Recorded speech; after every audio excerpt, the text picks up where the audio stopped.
Shakespeare in Benaraes. William passed through a narrow lane, dimly lit and small Hindu idols seen through elaborate camouflage, and he was searching for the way to go to the embankment area, a place he was told to be of great importance to the natives. The heat and dust of the lane sometimes smelt pleasant and sometimes smelt of cow dung and cow urine. He found it to be quite similar to London streets with dust, smoke, horse dung and cat urine. His guide, but not interpreter, was a young boy who took him through a maze, and suddenly the maze vanished really in thin air, and something infinitely broader than the Thames came before his eyes, the Ganges. William was speechless. He looked sideways, saw temple tops on the horizon, yet he observed everywhere a sense of fear and anxiety among the natives. William knew that this vast place is ruled by a foreign aristocracy, believing in different faith. A Frenchman in London had briefed him on this, but all briefings proved to be shaky once the whole experience started to overwhelm him. He felt that the arc of the river was an amphitheatre, and history as we know and what is beyond history are supplying all the characters. He remembered an Arab trader who supplied silk and cotton for the costumes in his London theatre, with black beard, and told him of some very ancient stories of the land. It was also the time he was creating the plot lines of The Hamlet, his most ambitious project, where he wanted to combine something that would be liked by his contemporary audience, yet something that would be beyond them. He was thinking of capturing the past, present and future in capsules called dramatic characters.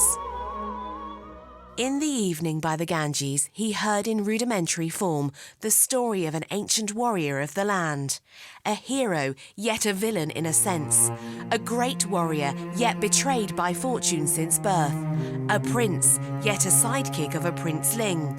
The fighter Kana from the stories of the Mahabharata, a woman his very mother betrayed him, a throne which was rightfully his as per the doctrine of the primogeniture was removed at a stroke.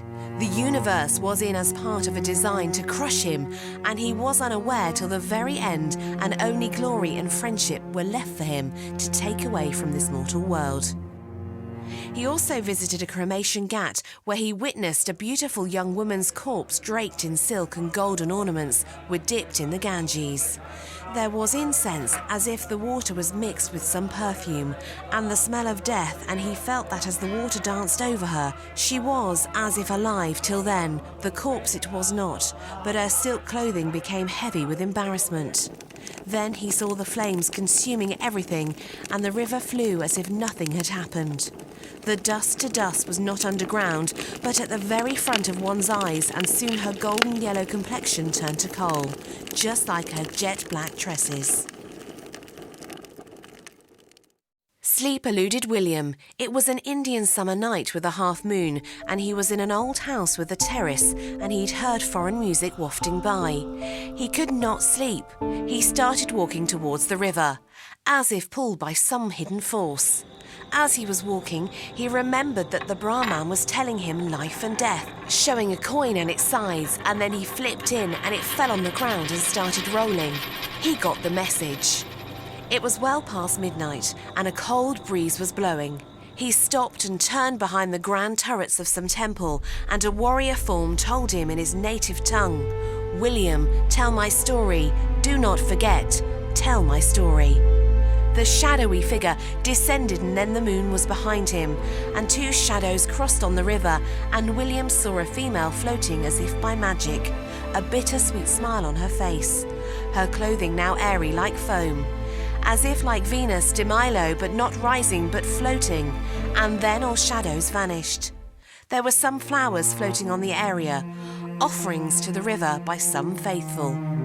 William started writing the scene between Hamlet and Ophelia, and his bones were chilled remembering the shadow, asking him not to forget to tell.